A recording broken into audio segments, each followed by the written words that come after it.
Welcome to the Sharp Way Show. It is Larry Sharp. Yes, I am here with you. So happy to see you here at 7 p.m. on the East Coast. And I'm doing a show that I haven't done in a while. I'm doing a reaction show. Yes, a show because I saw something today which bothered me. And that was how everyone's trying to deal with the issues in East, is it Palestine? Am I saying it right? The place in Ohio where there was that terrible accident. And both sides of the aisle are trying their damnedest to, blame the other and get mad and everything that they can possibly do. And they're not doing the most important thing, which is giving you the real answer. And that's the normal. But I saw today on The Hills Rising, both sides, Brianna Joy Gray and Robbie Sauvé, talking about how to solve the problem and what was right and what was wrong. And they were both completely wrong. And they were both missing the point completely. And I really wanted to fix that and make that real and show you what each side will say, why they've made errors, and how we can actually fix this, right? How we can actually fix this. So again, it's going to be good. So do me a favor, click that like button now if you would. It's important if you could do it, please. But more importantly, though, if you are watching this on Twitter, retweet this now. It's going to be a good show. Retweet it now so people can watch it. It's good. So do that now if you could. Support the channel by retweeting if you are watching on Twitter now, and also clicking that like button. It really helps if you would do so. I would appreciate it tremendously. So let me show you what they were talking about so you can kind of see what was going on. This is a piece after they talk about this is after they're talking about what Pete Buttigieg was talking about. Then over on ABC's Good Morning America, Buttigieg had some stern words for the rail industry. There's another side to the story, which is making sure that we move forward on rail safety in this country. See, we weren't moving forward on rail safety before. The kind of stuff they say is just, we're going to move forward on rail safety. We haven't done it before. I just thought of it now. The NTSB, National Transportation Safety Board, is an independent body, and they are independently doing their investigative work. Now, you should understand that. It is an independent body, which what he means by that is a government agency is head-picked by the president and okayed by Congress. That's an independent body. Another government agency. Literally, just another government agency. That's what he says. This is critically important. Is it really independent when it's still partisan and based upon the president and a government agency and centralized control? Is it really? No, this isn't what they tell you. And we believe this is the only way around it. It isn't. But we don't have to wait for their final report to know that some things need to change. And so today we are pushing forward a three-part drive on rail safety. Things that we're doing at the Department of Transportation to raise the bar, things that we need help from Congress to do in order to hold rail companies accountable. Now think about how stupid that statement is on so many levels. Level number one, well, we know there's stuff to be done. Where you been for 2 years? Where you been? He's the guy who said there's 1,000 derailments every single year in America. 1,000. Now you figured it out today. Let's make some safety. We got to figure it out today. You figured that out now. And then he says, we need Congress to make that happen. Why in the world should Congress be involved in the safety of any industry other than perhaps government itself? Think about how dumb that entire concept is. Imagine if you were in your own home and your house wasn't safe. And you're like, my house isn't safe. I better call my mayor before I can make my house safe. Is that insane? Right? Or your store. You own a store. Your store isn't safe. I better call the city council before I make my store safe. No, you can just make your store safe. But we can't without Congress. Think of how backward our nation and society and transportation system is. And we wonder why it doesn't function. By the way, it doesn't function well at all. Why? Could it be because we have to wait for Congress to make things work? This is a problem in itself. And things that this industry needs to do differently. I got to tell you, ever since I came into this job, I have seen the power that multi-billion-dollar railroad companies wield, and they fight safety regulations tooth and nail. So one thing, since you've been in 2 years, what have you done to stop that? The answer would be, oh, right, nothing. So you've done nothing. I saw it and look how powerful they are. Why are they powerful? And I want you to think about that. What makes these companies powerful? Well, Larry, what are you, stupid? They have money. Yes, that's true. They have money. But how do they use that money to stop from being safe? They bribe the government. But what if the government wasn't involved in the safety aspect of it? They couldn't bribe the government. Whoa. But Larry, there's absolutely no example of this ever in the world. Well, yes, there is, Mr. Wise Guy. There is. It's called health food stores. Literally health food stores, natural food stores. They're not governed by Congress. They aren't governed by anything. Yet somehow they become safe. Why do they become safe? Well, because if people go in a health food store and they buy something and die, nobody goes to a health food store anymore. And they'll get sued. And they'll lose all their money. Why? There's no government protecting them. Here's what he won't tell you. The reason why these big companies spend all this money on the government is because since the government's in charge of safety, the government protects the companies. I'm not joking, literally by capping how much they will spend. How many times have you heard this happen before? Some large organization says, yes, 45 people died and we'll pay them some money, but we admit no wrongdoing.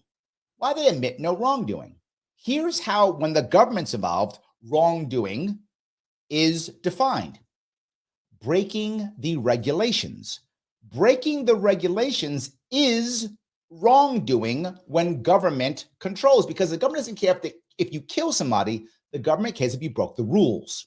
Now, what if the government's not involved? What is wrongdoing? People being harmed. So once you pull government out, wrongdoing is harming people. I'm going to show you as you walk down this road, and none of them get this. They all just think, well, we have to have stricter regulations, which he says, but then these big companies will just change them. Why? Who writes the regulations? Industry, people who are paid by the industry to write them. That's why they then bribe people and change them. So whatever Buttigieg does, let's assume for a second he does something good. I mean, he won't, but for the sake of argument, he'll do something good. They'll just change it in 2 years. Or they'll just ignore it. Or they'll be capped. It is just talk. Meanwhile, things keep blowing up. That's got to change. The future cannot be like the past. And I am calling for that change to begin right away. You're beginning saying this. And it doesn't end there. Buttigieg also hit out against Marco Rubio after the senator from Florida called for his resignation. He accused Rubio of getting too comfy with rail industry barons, tweeting, quote, "The facts don't lie. The 2021 letter you signed was obviously drafted by railroad industry lobbyists. It supports waivers that would reduce visual track inspections. Now, will you vote to help us toughen rail safety accountability and fines or not?" Yes, what I just said is what he said is happening. Yes. But imagine for a second. You might go, well, Larry, this is what people tell me all the time. Well, Larry, if we don't have the government, they'll just be killing people left and right. Let's assume that I am correct for a second. Or maybe you're correct. Who cares? Let's assume we pull government out. The second we pull government out, all we have to do is make government do one thing. And that is say, if you want to run your railroad, you may. But you must have insurance that will pay for everything. We are not going to cap it. We're not going to help you. Nothing. In fact, if anything, we will be the court system that will punish you if you hurt people. So you must have insurance. So the insurance company will agree to pay for all of these things, period, or you don't run a railroad. And they will go, wait a minute, it's too expensive. I'm going to strike. Good. Then they'll strike. The people will strike and they'll figure it out and they'll make a safer railroad. Or we won't have railroads for a short period of time. Somebody will make railroads. We know we will. Of course we will. The reality of it is eventually they'll have to have the insurance companies pay. Insurance companies are not going to let them be unsafe because then they will have to pay. So by default, the industry will by default have to regulate itself, or they can't be insured, or the insurance company will pay too much. All the government has to do is say, not capped, you must pay. The insurance company must pay for everything, period. No caps, you're not protected. You do that, you will watch the safety increase. Larry, how do you know that? I go back to health food stores. I go back to non-essential medical procedures, which aren't regulated anywhere near as much as essential are. Somehow they're safe. Somehow insurance covers them. Insurance covers them and forces them. You see it in your own job. If you have a 9-to-5 job, if you have one, and your job, you have health insurance. The health company literally says, hey, company, if you do these healthy things to keep your people healthier, we will lower your premiums. You think the health insurance company cares about the health of your people? Not really. It cares about payouts. So if it cares about payouts, to stop payouts, it tries to make you healthy to stop payouts. The industry will do exactly the same thing with anything else, right? With rail lines, airlines, insert thing here, doesn't matter. Insurance companies don't want to pay out. They will force them to be safer. The evidence is here already, but we won't go there at all. We just go, well, it's about more government regulations, which they will change and be protected. They're hand in hand. Yeah, it's interesting. So Buttigieg is completely right. A number of Congress members signed this letter. It was included down beneath the tweet, asking for basically lower standards for the kind of inspections that might have caught the fact that there were, sparks shooting out from under this train for apparently 20 miles or so before the actual derailment. Fair enough. But when I listened to that Buttigieg clip, I was also struck by the interesting deference he kept making to the NTSB, the National Train Safety Board, talking about how it's an independent organization. It's independent. We have to let them do what they want. So I thought to myself, is that actually him properly deferring to the authority of an independent body to conduct an investigation? No, it's him covering himself. It's another government agency. So it's like, well, I think my family may be cheating on its taxes. I'm going to have my sister investigate to see if this family's in trouble. My sister's not going to find anything wrong. That's for sure. She's part of my family. They're all the same. This is a joke. This is embarrassing. And Brianna, you should know better. I hope you do. Robbie, you never know any better, but that's fine. Maybe Brianna will figure it out. Or is it a little bit of him also ducking responsibility? And when I looked into it, it became clear. David Sirota covered this over on the Lever, I believe, and also on his Twitter page, that the NTSB actually recommended to Barack Obama back in 2014 that they adopt safety rules covering the exact kind of compounds that were involved in the derailment in Ohio. So the NTSB can do its job at the same. Okay, now this is the issue. This is important, what she just said. The NTSB said, hey, you should do these safety things back in the Obama era, right? They can only recommend. So I recommend something. But who says yes? Congress and the government. Well, if I'm the railway companies and I'm writing big checks to Obama or some congressman or Trump or whomever, you're not going to say, well, thanks, be quiet, which is what happened. But imagine if instead the NTSB went to the insurance companies and said, here, our actuaries have found out that if you do this, the chances of a derailment go down by X percent. You can then be more competitive when it comes to your rates, and you won't pay out as much. Insurance companies say, you will do that or we won't cover you. Done. These new brakes would have been installed already. Again, pull out government, put insurance company, the brakes or whatever the thing is installed. Why would I think that congressmen should know what brakes should be on a train or whatever the case may be, or Obama has any goddamn clue how to run trains? They shouldn't. They don't. But insurance actuaries will hire the right people. It's what they do for a living to make sure they'll figure it out and then force them to do it by saying, if you don't, we will double or triple your insurance rates, or we won't cover you at all, in which case you can't run your rail line. It is literally that simple. Same time, a year later, Obama regulators decided to side with lobbyists and ignore NTSB's suggestions. What? Politicians side with lobbyists? That's never happened before. Demands, rather. So at the end of the day, if the NTSB doesn't actually have the authority to implement the kind of safety regulations that they would actually recommend, ultimately, I found some of his framing in that clip to defer to the NTSB, defer to the NTSB, to be kicking the can of responsibility down the road in a similar sort of way to what Marco Rubio was doing as he's demanding action from Democrats, et cetera, at the same time that he was part of the problem as well. Right. Let me grab a couple of comments and walk down this road just for a little bit, if I could. A couple people are commenting. Is it Nitram? I hope I'm saying it right. Nitram K says, replacing the ruling class and their servants would be a good start. Well, this goes to my union issue, right? There are several issues here. Insurance is one. An environmental victims unit is 2 in the government, and 3 is fixing unions. Those 3 are right. Brianna's correct when she says there was like fire coming from sparks coming from the so-and-so, whatever. The workers don't get what they want. Why? because by law, there is only one union, and that union doesn't negotiate with us or anyone else. It actually negotiates with the government. Like, wait a minute, Larry, it negotiates with a private company. If that were actually true, then how in the world could the government come in and break the unions, which they basically did, told them to go back to work? Yes, we should have easier, fairer unions, multiple unions, so that now when people decide, hey, this thing doesn't work, or it's unsafe, or I need 3 guys or 4 guys, they can just go, hey, we're going to strike. But Larry, then there won't be railway lines. Of course there will be. Eventually, there may be a strike for a short period of time. Now I got basically, I'm dropping chemical weapons on towns, right? I'll take a strike for a couple of days over dropping chemical weapons on a town. The fact that we have one union that basically negotiates with the government is monopoly upon monopoly, which is failure, Nitram. That's the problem. We are, by doing the unions the way we do it now, we are creating a ruling class and a servant class by default. Remove government, allow for multiple unions, let people shift and adjust. You know what? If one union is safer than the other, fine. One union go for this place, one union go for that place, want to be safer. We'll figure it out. Maybe one union is overzealous in its safety. Maybe that's true. I don't know. I don't have to know. The workers will figure that out.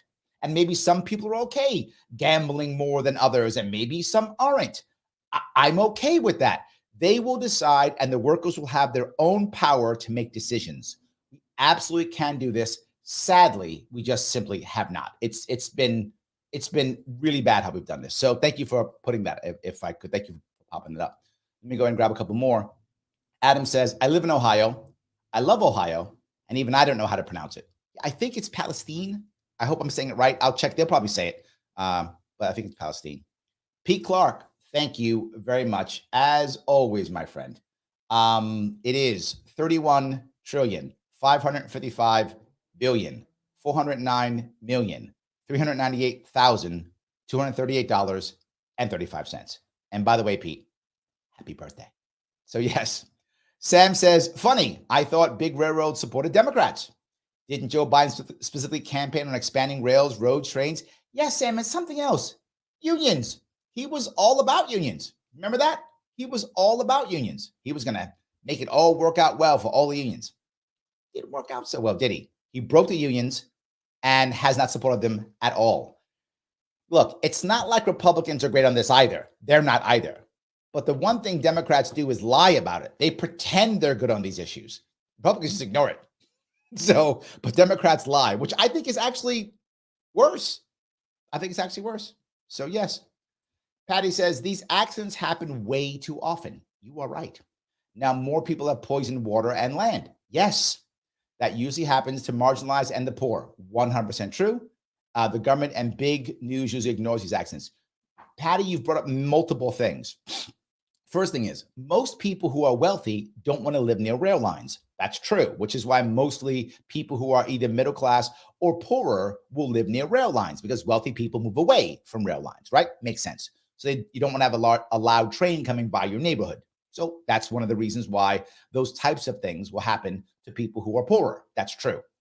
But the second piece is, it happens so often that now it becomes ignored, because usually it isn't a massive thing like this. In fact, he's even said it. Buttigieg has said it. This happens 1,000 times a year. And now he's concerned.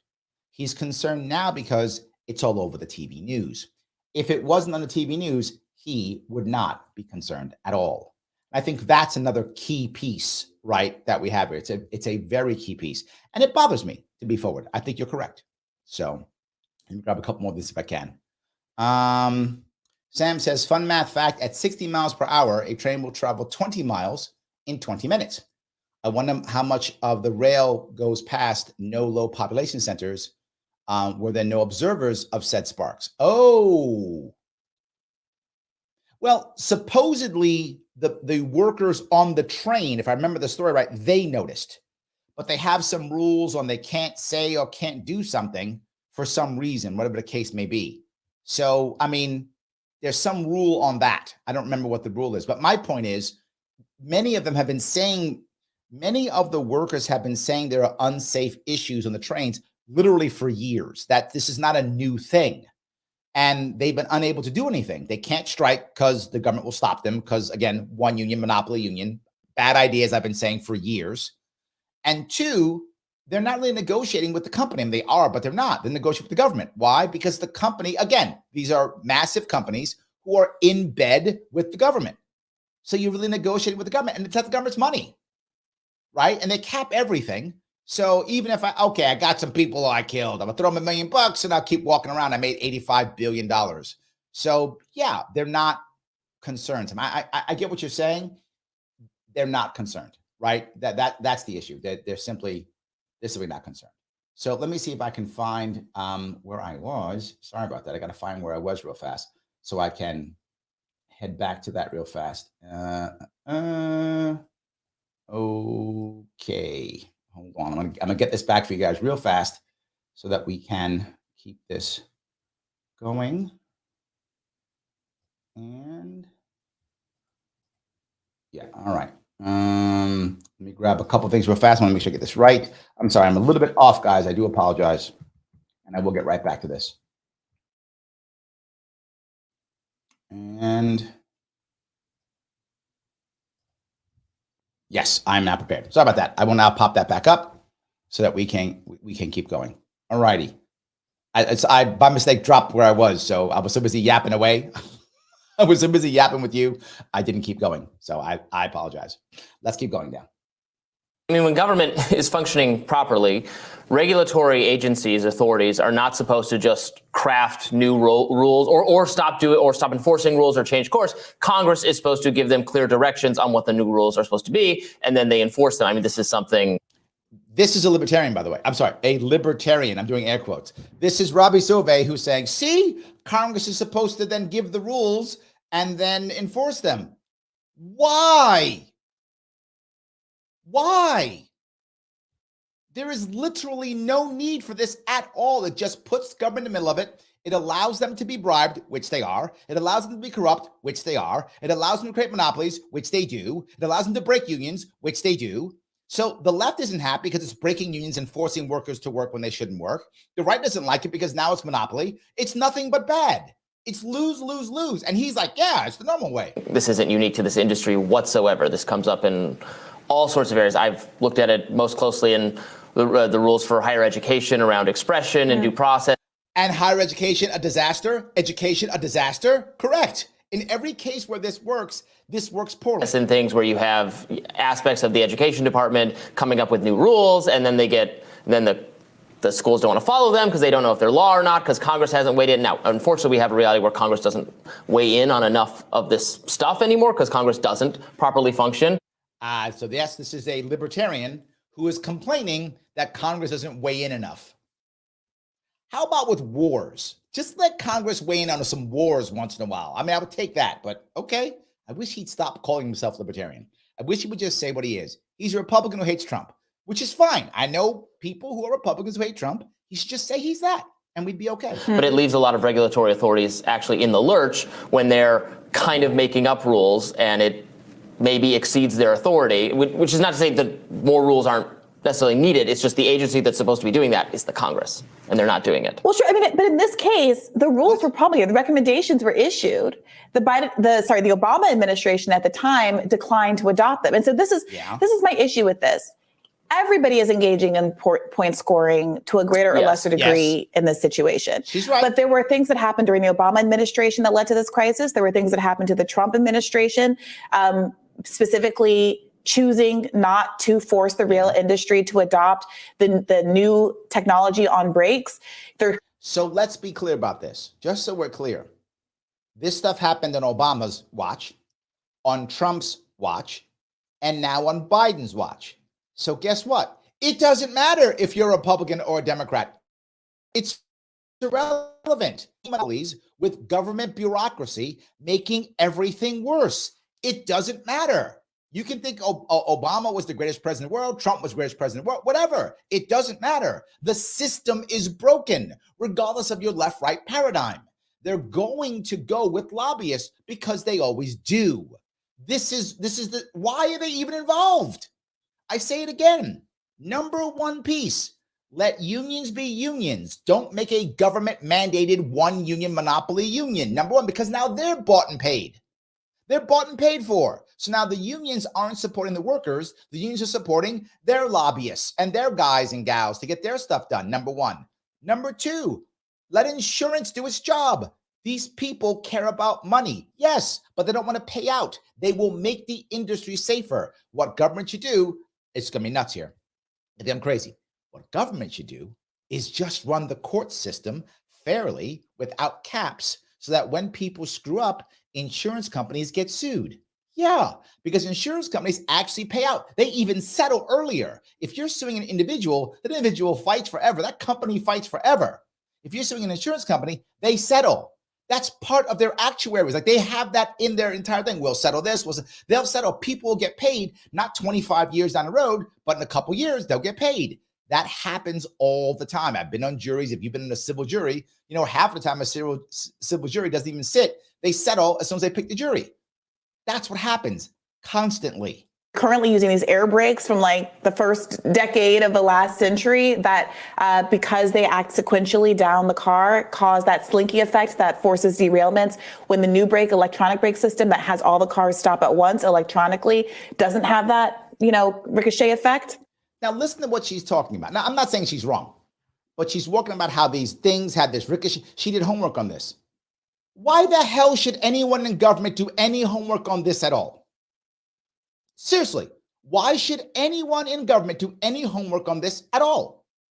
The only thing government has to do is go, if there's an accident and people are harmed, you must pay a price for that, and I'll see you in court and you'll pay that price.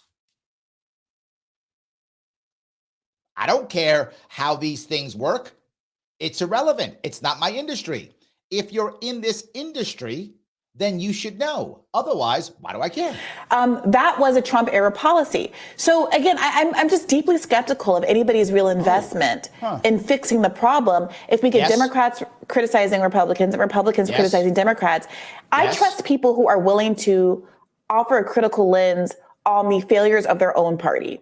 Fundamentally, it's or you could trust the people who, like insurance companies, who want to make money and will not want to pay, so they will actually make everyone safer, as we see happening all around us.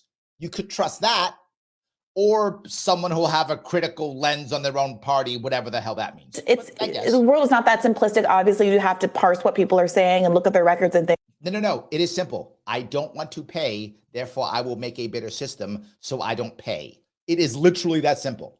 And I've shown you more than one example of this. There are many examples of this. That literally is how it works. It is that simple. Things like that. But I'm immediately suspicious of people in a situation like this who are pointing fingers that doesn't also reflect back on the people that are currently in leadership. Mm-hmm. The fact that Pete Buttigieg can kind of go through the morning shows with impunity and not be asked pretty embarrassing questions about what impact Joe Biden had on crushing this rail strike, when part of the demands of the workers in the context of the rail strike we were talking about at the end of last year was to have more staffing on these trains, was to have more capacity to do inspections on these trains. Now, for those of you who lean left and say, Larry, don't you care about workers and unions? I do. The unions and the workers said we should have some more people or safety, whatever. I'm not concerned. I don't have to know these things, right? So the workers have said so. We should have 2 people or 3 or whatever is the number. Well, guess what would happen if it was left up to insurance companies? And the government must say you must have insurance or you may not run your rail line. Once that happens, and the unions, all the workers, even if the workers went around the union and were just a whistleblower to the insurance company. Say the union is bought by the insurance company. I mean, it's possible, right? But say that's true. So workers could go around, be a whistleblower and say, hey, insurance company X who covers our industry, if we had 3 people instead of 2, here's how it would make it safer and you'd pay out less. There'd be less derailments, less payouts. The insurance company would take its actuaries, look at that, as they do in every industry on the damn planet. They would do that and go, hey, you workers are right or you workers are wrong. Because maybe the workers are wrong, maybe they're right, but they would check it out because they care about the cash. Oh, they're right. They would then tell the company, You need to change your policies. Your union workers are correct. You need to have 3 and not 2. Otherwise, we're raising your rates or not paying or not insuring you. Everything she wants to happen, the free market can deliver, does deliver, and will deliver. What she wants to happen, the government is literally the problem. I've shown you this more than once. The government is literally the problem.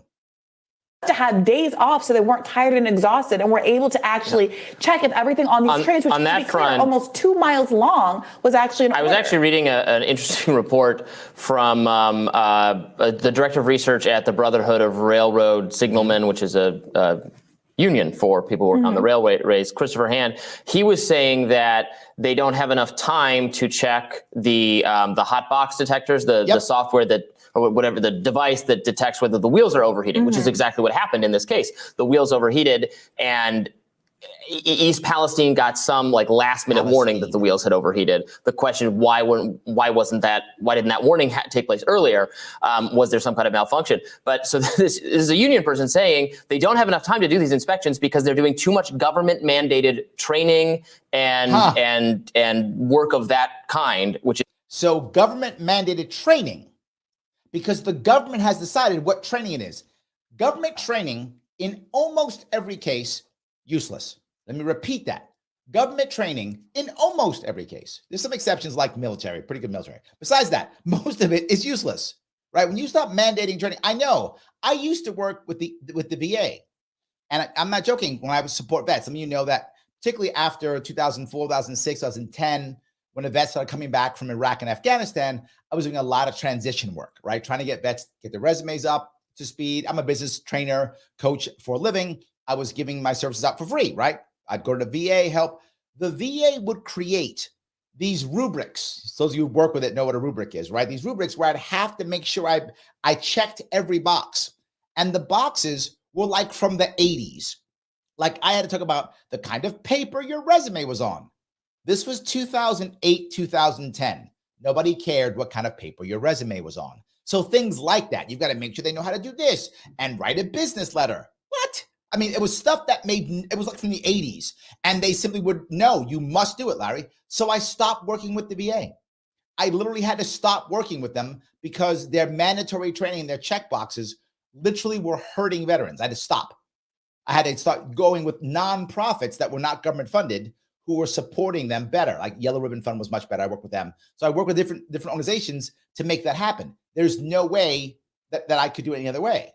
So yes, he is completely correct with this. Is not, which actually prevents them from doing the work that they need to do. Okay, well, I listened to a lot of, that might be true. It is also true that the rail industry has been pushing to go from 2-person manned trains to 1-person manned trains, and that the rail industry workers would prefer if there were many more people able to actually staff the train. Now, this is a critical piece here. Of course, the leadership wants to do that, because if there is a crash or problem, they're capped at how much they have to spend because the government protects them. The EPA protects corporations, not us. For all you EPA people, the EPA protects big business. It does not protect the individual. So of course they don't care. They want to lower it all, lower the cost. There's a problem, we'll pay for it. Life is good. We get protected by the government as long as we follow whatever rules. Here's the issue with the do no harm, no wrongdoing.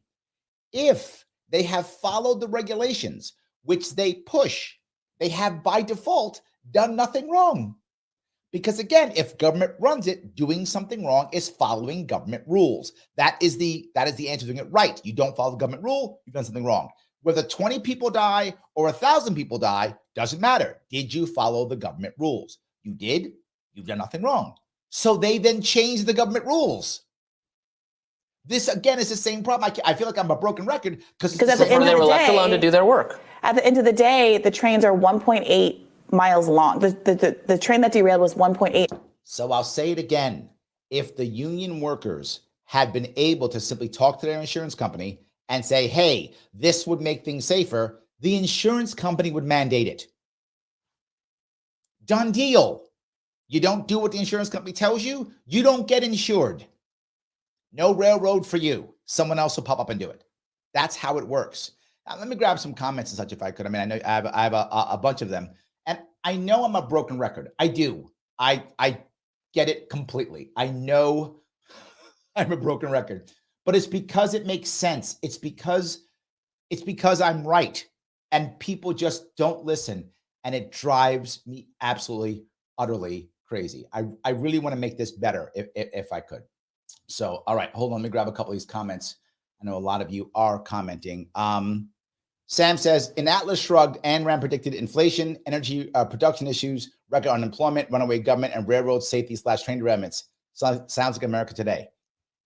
You know, there are parts of Ayn Rand that are really on the money. I mean, I'm surprised how close some of the things she said, have been. I mean, not all, some no, right? Some no, but many of them have been right on the money. It's shocking how many things she's talked about have been very much on the money. So yes. Joe says, just joining. Is someone else calling themselves libertarian? True. You're not wrong. You're not wrong. You are the only real libertarian, and somebody was trying that. So yes. Joe says, over the years, the government has been responsible for Amtrak. Yes, as well as managing air quality. How do you suppose we replace the government piece? I think I just mentioned it, right? I just mentioned the idea that is how you do it, right? You use insurance. You use insurance to cover it, like many other non-regulated industries do. And you don't see. There is more problem. Amtrak hasn't been profitable ever. Has it been? Ever. Amtrak's not profitable, right?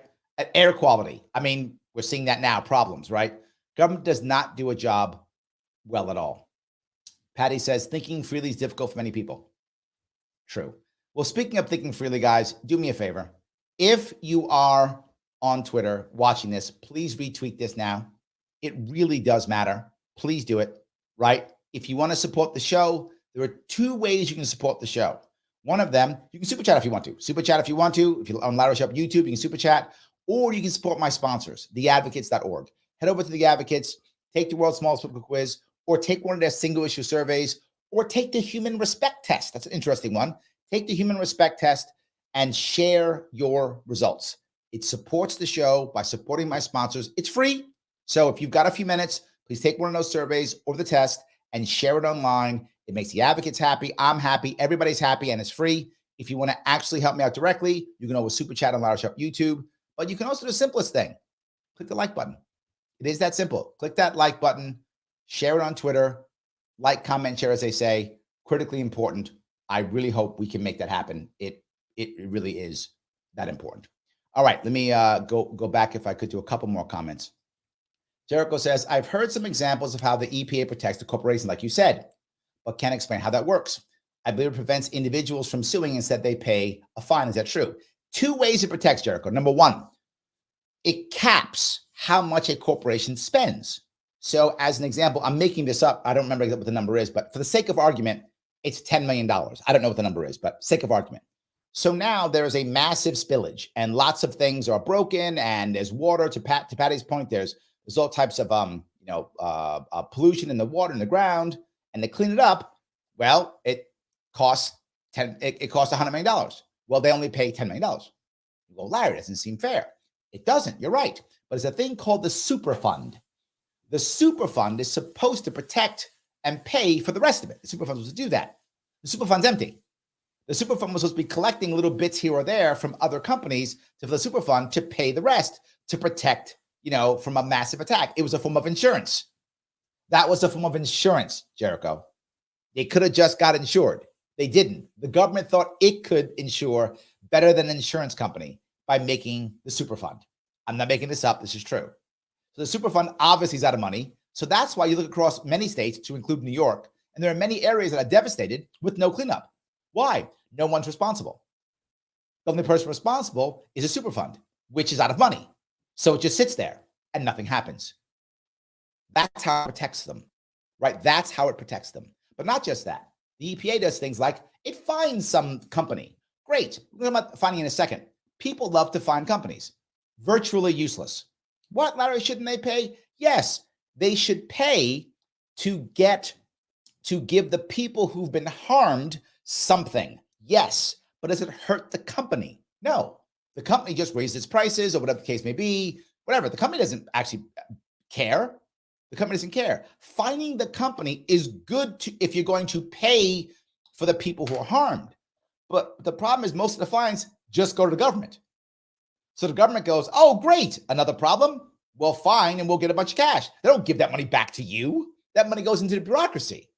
So the fines go into the bureaucracy. So the government's like, oh, good, another problem. I'll fine the company. They'll throw me more money. The company already put this as part of their way of doing things. So nothing gets done. That's why these fail. We've had the EPA now for what, 50 some odd years? Am I about right? 70, 72? Something like that. Whatever. It's about 50 years, give or take. And are we all of a sudden not having problems anymore? Tons of them. It didn't do anything it was supposed to do, Jericho. It's a joke. It's a joke. It's not. It's like the FDA, right? I always go to health food stores. Health food stores actually do more, are safer than the FDA approved drugs in Walmart. I'm not making that up. I mean, that's a fact. FDA approved drugs have literally killed and maimed millions of Americans, if not tens of millions of Americans, and are responsible in large part for the opioid crisis. Where are all the deaths from health food stores? Natural food stores? None? I don't know any. I mean, maybe there's one or two, maybe, but none that I can remember. None. And they're not regulated by the FDA. Exactly. So I know I went long on that, but I want to make sure you understood what I was talking about. It is important that you see what I'm talking about. It is important that you get that piece, that people understand that. So yes. All right, so I keep going down here. Let's see here. Eric says the issue with the U.S. railroad industry is a lot like aerospace. There's no private industry society setting standards. Standards are more important than regulations. Let me say that again. Eric is completely correct. Standards are more important than regulations. Why? When do regulations change? They change when corporate lobbyists change them. That's when regulations change. They just explained that in our video. That's how it works. But when do standards change? As we gain more knowledge, as the industry changes. Standards are far safer, far better than regulations. Regulations rely on government to understand every individual industry to make the changes. Insanely stupid. Standards rely upon people in the industry making changes as they see problems, which affects them. Much better. You are completely correct, Eric. That is one of the biggest pieces that we have to worry about. 100% yes. Let me grab a little bit more if I could. It goes a little bit further, and I'll cover one more aspect that some of you may not realize that I was bringing up on top of this. There's one more part to this that matters. Miles long. There were 3 people on this train because there was a trainee, a conductor trainee. But generally speaking, you're looking at a situation or a train. How long did it take to walk about 2 miles? About 40 minutes. And that's if you were just walking and not actually conducting an inspection and trying to have critical faculties at play. So people are being asked using this PSR, the primary complaint. This is the first time I'm hearing that. I don't deny that. Of course, I've got administrative things in my job that make my job difficult. Everybody does. I have some skepticism that given that what we know about the breaks, what we know about the staffing, and what we know about union members have been saying for months now, years now. It's been 3 years they've been arguing around this contract. 3 years, this contract. If you are on the left or lean left, how can you be okay with this type of union? If any of you watched my policy show last night, I was talking about breaking up monopoly unions so that we can have multiple unions. I was talking about unions that actually negotiate with the people they work for, not the government. All the unions that are monopoly unions that work for the government screws them constantly. Here in New York, our corrections officers, state corrections officers, didn't have a contract for 3 years. They literally kept working without a raise. They took zeros for 3 years. No contract, too bad. Just keep working, no change. These rail workers, the same thing. No contract, fighting on a contract for 3 years. Why have a union? You know why? Because the law mandates a union. This is the problem. We think if the government supports and mandates unions, well, now we're winning. No, now you're losing. Safety is going down. People are dying. There's basic chemical explosions inside towns. The workers are unsafe. They're dying. Unions are fine. State mandated unions are terrible. Monopoly unions are terrible. Let the union workers strike as they see fit. Let them be whistleblowers as they see fit. Let these companies get insured by the private market as they need to. Everything changes. Everything changes. The primary issue here is the fact that there is cost-cutting quarters by these train companies who don't want to pay people a living wage, don't want to let them have a break. Yes, but the government won't let them strike, so the union's useless. So they take advantage of it because they're in bed with the government. It's what I just said. But if you ask Bree, you know what Brianna will say? She'll go, well, we need more government unions, more government. No. Let labor actually negotiate with the people they're working with in any way they see fit. Let labor negotiate. Yes. Because they have this PSR, precision railroad scheduling, that makes it so that they are able to make a lot of money by having incredibly tight schedules that don't allow for any kind of personnel changes. And until we get to the bottom of that, again, we're going to have 1,000 derailments a year, just like we've been having. And I'm afraid that this is going to kind of sink back into the back of our minds, because not every derailment is accompanied by, 1,000-foot plume of smoke and toxic chemicals captures the public imagination. Well, make them pay for it. They should pay for all the damage they cause. I think that's the right thing to happen. Companies that cause massive destruction or loss of life, they should pay for it. And that will hopefully disincentivize future risky behavior, disincentivize the kind of cost cutting, et cetera, the not following proper safety protocols. That would be the way to disincentivize from doing that. I'm out of curiosity. We've talked a little bit about the fact that there are these, the statutory cap for damages in like $250,000, something that's very minuscule. At the same time, we know that the damages from these kinds of cases often don't manifest for years, decades even. Also true. The nature of toxic chemical exposure and carcinogens can be very far out, and that raises a huge causation barrier for litigants who are trying to prove that this incident caused their cancer. It's very, very. Okay, let me cover a couple of what she's trying to say. What he's saying is they should just pay all the money. She's saying it's hard to pay all the money, because sometimes you don't know how this affected you, because it doesn't affect you for years, right? You don't know that the chemical you took in your body now, if it affects you 2-3 years from now, 5 years, you don't know. Number one. Number two, she says, and it's a barrier. People don't have the money to sue and such, which is why I'm saying insurance companies. If it's an insurance company, what will insurance companies do? What do they do all the time? They settle. Now you might go, well, yeah, I can't afford a lawyer. You won't have to. It's damages. There are literally tens of thousands of lawyers who will happily take your case for free. You see their commercials all over the place. They'll take your case. They'll get the settlement. You'll get a check. Is it perfect? No, it is not perfect. Is it 10 times better, if not 100 times better than now? Yes. Now, Robbie is going to sit here and say, well, no, they should just pay. They should just pay. No, that isn't going to stop them. It's not, because if they're insured, it's not just going to stop them. Now, the insurance company would stop them. So that's the point.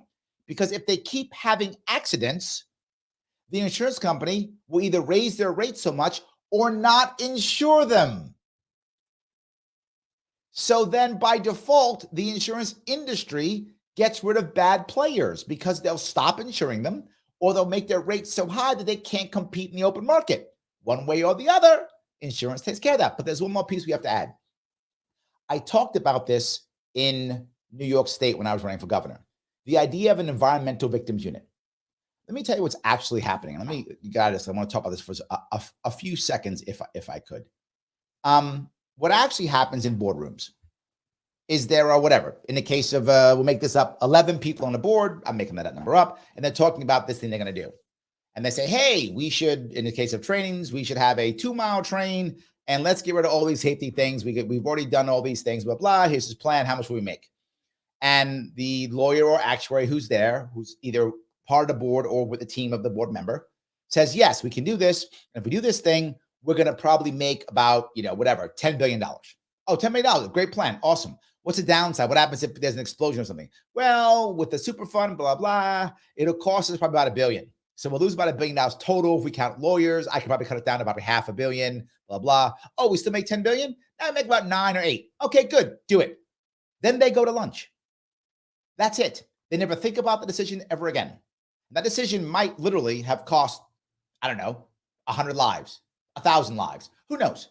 They will never think about the decision ever again. Why? They're covered. They are safe. They will lose some money, which they planned. They'll deal with, right? They'll make it up some other way. Let's say Robbie's right to pay another $5 billion or whatever. Great. One or two things will happen. They just won't make as much money that year, or they'll just raise their prices or change something or bribe some congressman and things will change. So change this. Now make what I call an EVU, which is an environmental victims unit at the federal level. I think it should be at a state level. That's my but you can do federal if you want to. I like state level. At a state level. So now you have a problem. Something happens. Right now, an AG, an attorney general, has no incentive to pursue a case against an executive. One, those industries and those individuals who have cash are donating to the AG's campaign. So they're not going to bite the hand that feeds them, right? That's number one. But number two, they don't know how. You're almost never going to find an AG who knows how to prosecute environmental crimes. That just almost never exists. They don't know how, and they don't want to. So no incentive.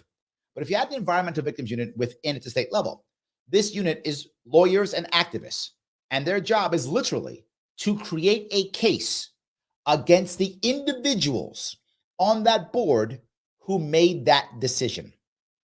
I'm not joking. You create a case that will pierce the corporate veil. So now they get to go through, and this environmental victims unit literally hands the case to the AG. Here is the AG. Here, AG. Here is the case against Jane Doe and John Smith, who they made the vote. They put their hand in the air and said, yeah, let's get rid of all those things. Let's just do it this way and don't worry about it. Let's put a case against them. And now they will either have a civil case personally, or maybe even a criminal case, but a case either way against them personally. Let that happen one time, just once. One time, what will happen? Now we go back to that boardroom I just talked about. We're at a boardroom now. And some guy says, hey, I got this plan, cut these regulations, cut all this stuff, and we'll make $10 million. And somebody gets up and goes, okay, so what happens if there's a big explosion like in East Palestine? Oh, well, we'll probably lose about $1 billion. Okay. And they might come after you personally. What? Yeah, they might. It's possible. Ohio's got an EVU. Damn that Larry Sharpe guy. They have an EVU. If you vote yes on this, they might come after you because it's going to be in the minutes. They're going to see who voted yes. It could be you. They might come after you personally. Either civilly, you have to pay personally in your own pocket, or they might come after you criminally. You might do time. All of a sudden, you will find they won't be voting like this anymore. They won't just vote and go to lunch anymore. This is a cultural change. You want to actually change this. 3 things. Number 1, pull the government out, create industry standards based upon insurance. The government's goal is to ensure that no one does anything without full insurance, no caps. The insurance companies by default will begin to check people. People who make errors constantly will be uninsurable. The industry will by default police itself. Right now it doesn't. People make the same mistakes again and again and again. Add on top of that, with the insurance companies, unions that are not monopolies. Individual workers get to pick their unions, unionize as they see fit without anything being mandatory. They will figure it out on their own. They will negotiate effectively. They will then create their own whistleblowers. They will then get a hold of things and they'll make actual safety changes because they will work hand in hand with the insurance company to make sure everybody's safe, to make sure no one is making massive payouts and people aren't dying. Together, they come together right there. Add one more piece, and that is an environmental victims unit. So now the individuals who make these horrible decisions can be charged either civilly or criminally, depending on the situation. And now they will have to change how it works. Let one of them have to pay a personal, $1 million or whatever, or go to jail for a year or whatever the case may be. Watch everything change. Act will change. That will actually fix things. That's how things will actually work and make things better. I've been talking about this literally for 5 years. No one pays attention. This keeps happening again and again and again. We can change it with these 3 things. insurance, non-monopolized unions, and environmental victims unit. These 3 cases fix this. Ongoing. There'll be some rockiness at the front, but that'll be the end of it. Let me grab a couple comments if I could. A lot of comments. I appreciate all the comments, guys. And by the way, as I say all the time, click that like button, please. It does matter. If you're watching this on Twitter, please retweet this right now. If you're watching this on Twitter, it does matter. If you're on YouTube, you can super chat if you like. It will help out. But no matter what, support my sponsors, theadvocates.org. Head on over there, take one of their quizzes, take the World's Smallest Political Quiz, and share it. It's free. It makes my sponsors happy. Please do so. It does matter. Please do that if you would. And as always, I bug you all the time. Click the like button so I can get past all those algorithms. So yes. All righty. Let's see here if I can keep going down here. All righty. Sam says, did she just say the cause of the train crash was because of labor rates? She did. But I think what she meant, I'm not sure what she meant, but what she might meant is that you had laborers who were being ignored, right? Whenever someone wants to fix a problem in any organization, one of the first places you want to go to is the frontline workers. The frontline workers usually know exactly what's going on. Not always, but they usually do. So if you go up and interview them, I do that when I go into companies to talk about, when I consult, I often ask frontline workers, I interview many of them. When that happens, you begin to understand what's actually happening. They often know they got ignored. Why? Monopoly union. Who cares? Shut up and go to work. We don't worry about you. We worry about our congressman. That's what we care about. That's why. So Jericho says, thanks for helping us understand about the EPA. I've also heard that corporations actually budget for fines from the EPA. Yes, it's correct. Knowing it would be cheaper than people harmed getting compensation. Correct. It's exactly right. So it becomes part of business. Remember, when you're in big business, the government is your business partner. There's no exaggeration. That's actually true.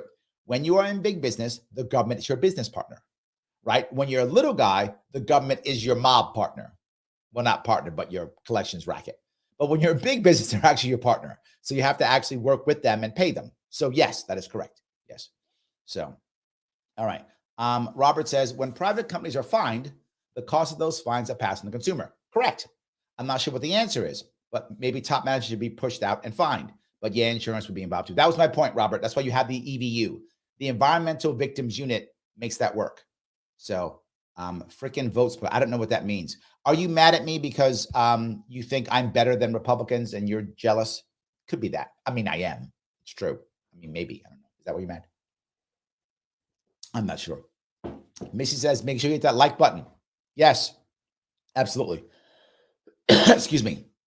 The neutering clip says, Larry, here's a better idea. We need to overturn Citizens United. Corporations are not people. Limitless dark money is not speech. Voting is your speech. Yes, yes, and yes. I agree. But even if you were to do so, you still want government out. So I wouldn't say better idea. I would say in addition to. I think you still want government out. But yes, I agree with you also. So I would say let's do both. I completely agree. So let me finish this up if I could, guys. I'm sorry. I got a little frog in my throat. I apologize. Difficult. And the reality is that as much as you and I both agree that the train companies should pay, historically, the reason why behavior never changes is because they don't actually have to accommodate. They don't actually have to pay for the full cost of the damages that Correct. they've caused because the legal system advantages rich corporations because of their ability to have legal I support defense. changing the legal system to unlimited. It's not legal defense. She's wrong on that. I mean, she's a lawyer. She should know better. It's not legal defense. They simply change the rules. They simply change the rules. That's it. So, by the way, that libertarian lady says, can't wait to meet you at our Gold Standard Rally this Saturday in Duval County. Yes, I will be in Duval County, Jacksonville, Florida, this weekend. If you want to see me, if you have to live in that area, please go to this event right here. You can see it's a Facebook event, Gold Standard Rally. Please head on over there. You will see it if you want to. More than happy to meet you there if you happen to be in that area. Thank you so much, libertarian lady. Limit the liability. But it's not about limited liability. It's about the legal system itself disadvantaging average people who are put in a situation where they, 20 years down the line, have to prove that their laryngeal cancer. This part's not true because lawyers always create class action lawsuits as long as you're insurance. There's literally a class of lawyer. Their entire world is feeding off of insurance companies. I'm not joking. There's a class of lawyer. That's what they do. This part, I mean, the outcome she's talking about is a real outcome, but the reason she's completely wrong. This can be fixed with what I just said. Just make the insurance companies pay, get the government out, this goes away. Sir, had anything to do with a toxic spill 20 years before. It's just a very difficult burden for them to meet. And moreover, they don't have the same resources to pursue that kind of litigation that they totally do. Lawyers do this for free. That she's incorrect. The problem is many people who are socialist left immediately go to the poor people don't have money to do, which is often true, which is why it's a go-to for them, because it's very often true. In this case, it is not. Lawyers do this for free every day of the week. You see commercials on TV all the time. Corporations do. I mean, that's the reality of the situation. We can both sit here and say the corporation should pay, but the corporations know, in all likelihood, they're not going to have to. I mean, they should pay. That's correct, which is why my point is you put insurance companies on. If the insurance company has to pay more than once or whatever, the insurance company will no longer insure the company. The company will have to go out of business or its entire board be removed or whatever the insurance company's rules will be. If this board is doing bad things, the insurance companies don't know. These are the bad people on the board. I'm not insuring you. You are basically removed from the industry by default. That's my point. You add the insurance company and those people are dealt with. You then add on top of the EBU, the individual now pays the price. For the cleanup costs associated right now. I don't know. But not that's well, those things are difficult to prove. I mean, and there are people who claim. What a terrible take by Robbie. I wish he'd stop calling himself libertarian. He's really embarrassing us. He goes, well, it's hard to prove, so don't pay. That's not how it works. That's not how it works, right? An EVU, an Environmental Victims Unit, is very libertarian. It is libertarian because it is holding people accountable for their actions. So the individuals who made the vote on that board meeting to get rid of all the safety or to ignore the safety issues or whatever the case may be, they get punished directly, either civilly or criminally, depending upon what the EVU can put together. Like, obviously, environmental crimes are difficult to prosecute, but this will be their job. Activists and lawyers who do this, they will decide what's the best punishment to do this. That's what you don't ignore it because it's hard to prove. It's hard to prove murder. Do we not convict murderers now? What a terrible take this is. They get sick later in life. It has to do with some kind of environmental harm, and you can't necessarily adjudicate those things. And that's the problem. And that's Havana syndrome, et cetera, and over again. I don't think that when you look at communities like the ones around 3 Mile Island in Pennsylvania and a million other dumping sites and toxic events around the world, the people who've been suffering and dying in Ecuador because of the Chevron spill in the Amazon, that you can kind of say, oh, well, this is probably imaginary. Who knows what's going on here? The reason why some of these are successful, we all watched and loved the Aaron Brockovich story. We've seen people in these communities know exactly what's happening to them. The question is whether the court system is adequately designed. Now, this is a point. It's not the court system, right? She's right, but she's not right. She's right with her outcome. It isn't the court system. It is, there's no real way to, as I'll see if I can grab, is it Ed Bid? There's no way realistically to put the CEO in jail to punish the CEO. Hence, insurance and EVU. I keep bringing this up. Why? It's the answer to all the stuff they're saying. They're talking stuff. I have the answers. Larry, you always have the answers. Yes. If you watched my policy call yesterday, I talked through these things over the course of months, literally months. We talk through these things. So I have solid policies to fix things. No one else does that. Why? They don't have to. If you're a pundit, you do this back and forth. If you're a candidate, you don't care. You just pick your left or right paradigm and things keep collapsing. So yes. To force corporations to internalize the risk. And many people, including a law professor that I interviewed for an episode of my podcast that'll be coming out tomorrow, explain why just fundamentally it's not well suited to that task. So it raises the question about whether or not we should be raising the statutory caps and making them statutory minimums for what these people have to pay out. No. Don't do minimums. Just don't cap it. because otherwise it's not clear to me that there's going to be enough of a penalty to get them to curb. I mean, the downside of doing all that, though, I mean, raising their regulatory costs, their regulatory burden, that they pass those costs on to everyone else. They fire more people. They don't just eat that. Wow. Robbie, bad take upon bad take upon bad take. Wow. So let them kill people because they'll just raise our price. Wow. Brianna doesn't even know what to do. I'm on her side on this one. Brianna, I'm on your side on this one. I am. I'm with you on this one. Okay, go ahead.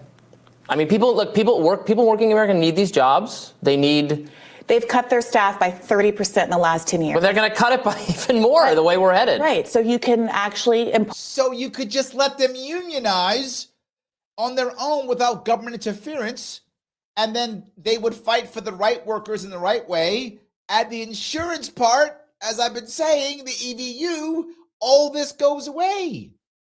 And then the bad guys, whoever they are, don't get insured, or they may even go to jail.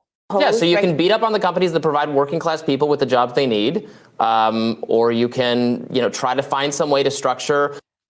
So you know what? Let's just put them all back in the coal mine. Wow. Okay, bad take, Robbie. The legal system so that when an egregious harm is perpetrated, the people who do it pay for it. So one of those ways to restructure the legal system that some people argue for is to have a strict liability standard. And until I believe around the 80s with the Richard Posner decision, it was the case that when you were transporting very hazardous material. All right, very hazardous material. This is the problem. The government's deciding what very hazardous material is. That's the problem. The government's deciding what's risky behavior. How does the government know any of that? It doesn't. But you know who does know what risk is all about? Literally insurance companies. That is literally their job, to assess risk. That's what they do. That is literally their job. They have thousands, and when I say thousands, I'm not exaggerating, thousands of actuaries, and their job is to assess risk. That's what they do every day, all day long, is assess risk. So let them. They're good at it, and if they screw it up, then the insurance company pays the price. So then let the insurance company correct everyone. It is their job. The law said, look, if you want to deal with an extremely risky behavior and profit off of extremely risky behavior, if something goes wrong, you are strictly liable. I don't care if you want to profit off of risky behavior. If you hurt somebody, pay for it, risky or not. This is the problem. Now we're making judgment calls on what is risky and what isn't risky. It is irrelevant how risky it is. If you are killed or someone you love is harmed or killed by something, well, if you're killed, it won't matter for you because you'll be dead. But if you lose someone you love, or you're wounded or something like that, or injured heavily, then your life is affected by that. Someone should compensate you, right? That's what matters. Whether it's risky or not isn't the point. Government shouldn't even be deciding what's risky and not. Again, insurance companies' jobs. Assess risk. Meaning that no matter what, if there was, something that's outside of your control, whatever it is, you have to pay. What Richard Posner did was switch it into a negligence standard, which means that, hey, if a deer runs across the tracks, if something happened, you have to prove that I was actively negligent in order to recoup anything from me, which again is another way in which the legal system again and again and again is changed so that all of the risk and burden go on the American people and on the public and never on these corporations. Because this line that seems to work on everybody is that corporations are the most vulnerable constituency in the world, and we have to protect them at all costs or their jobs are going to go away. People don't believe that. That you just made up. Meanwhile, Americans I'm sorry. Robbie believes that for some reason. Like, if a railroad company goes under, there'll be no railroads. I don't know why Robbie would think that, but dying as a consequence. And America didn't used to be this way. And frankly, these industries used to be thriving, and more of a share of their profits used to go. Yeah. So anyway, this issue I wanted to bring up, I hope that part was clear. I wanted to make sure I covered that so you saw there is an answer to this. There is a policy answer that can repair this and other things too. And if you see it and like it, then do me a favor. Share this, right? Share this with others. Hit that like button. Do that so that this can get out to the best of our ability. It does matter. So yes. Patty says, shouldn't very hazardous material and human beings both be transported with care? Oh, wait, I'm a bleeding heart liberal. Sorry, I got that all confused. Yes, Patty, right? In the long run, we want to make it to where individuals who are making those decisions have to care about people, whether they actually care about them or not. Look, I hope every person cares about others, but we know this. Some people don't. And some of those people are in charge of stuff. That's a fact. I wish it wasn't true. It is. So let's make it in their best interest. Here's the difference, right? So many people think that corporations are evil. They're not. They're apathetic. There's a difference. Evil means a corporation wants to hurt, wants to crush. It doesn't. It just doesn't care. It wants to make the most money possible. If it hurts people, okay. If it doesn't, okay. It doesn't care if it hurts people. Now, why does that nuance matter? Because if a corporation is actually evil, then it must be destroyed. It will always do evil. It's evil.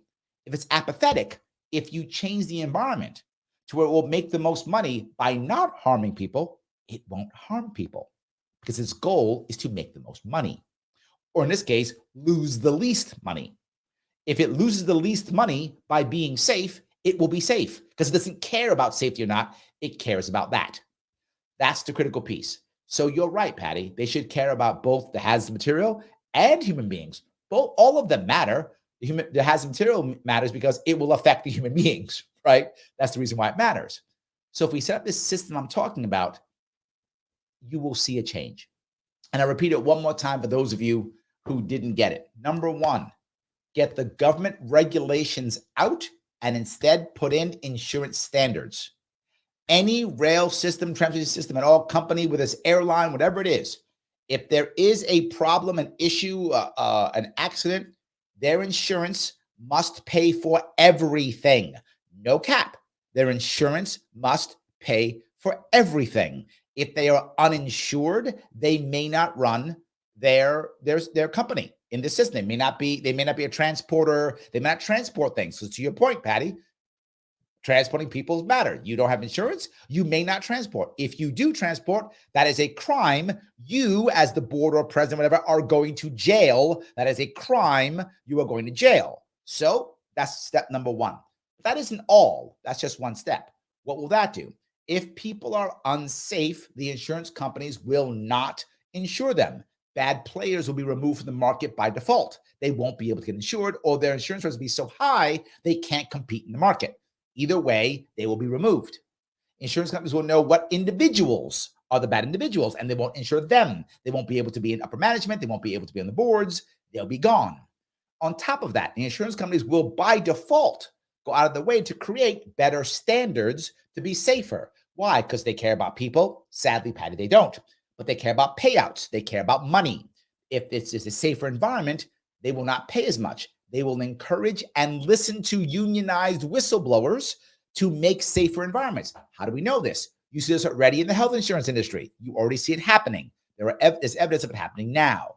That's piece one. Piece two, no more monopolized unions. Let people unionize as they see fit. Yet let workers be in multiple unions, whatever they want, negotiate how they want to work. But Larry, there might be a strike. Let there be a strike. It's okay. There could be a strike. Maybe some workers will work, some won't, multiple unions, whatever. But then workers will get what they think is appropriate. They'll be safer. They'll be happier. When you have monopolized unions and the government runs them, you have what's already happened. 3 years of no contract, unsafe trains, and accidents like this. So end that. Lastly, an EVU, an Environmental Victims Unit, to where now a group of people who are at, I think, state level, you can go federal if you wanted to. I'm not going to fight on you. Either case, you have it to where this group of people who are activists and lawyers, they are actively able to create a case against individuals within organizations who made decisions that affected others. And those people can be charged either civilly or criminally, depending upon what the situation is. Obviously, they would know better than I would, but they are actually affected personally. If we actually affect them personally, that will change the culture of those decisions that are being made. Right now, decisions are made that affect thousands of people, and then they go off to lunch. And that's it. And that's the end. Never think again. But if actually they had to worry about themselves, they may be actually affected personally, it would change how they act and the things they say. This is how we actually fix things. I hope that was clear. I hope that makes sense for many of you. If you could, guys, as I always say, do me a favor, retweet this if you can.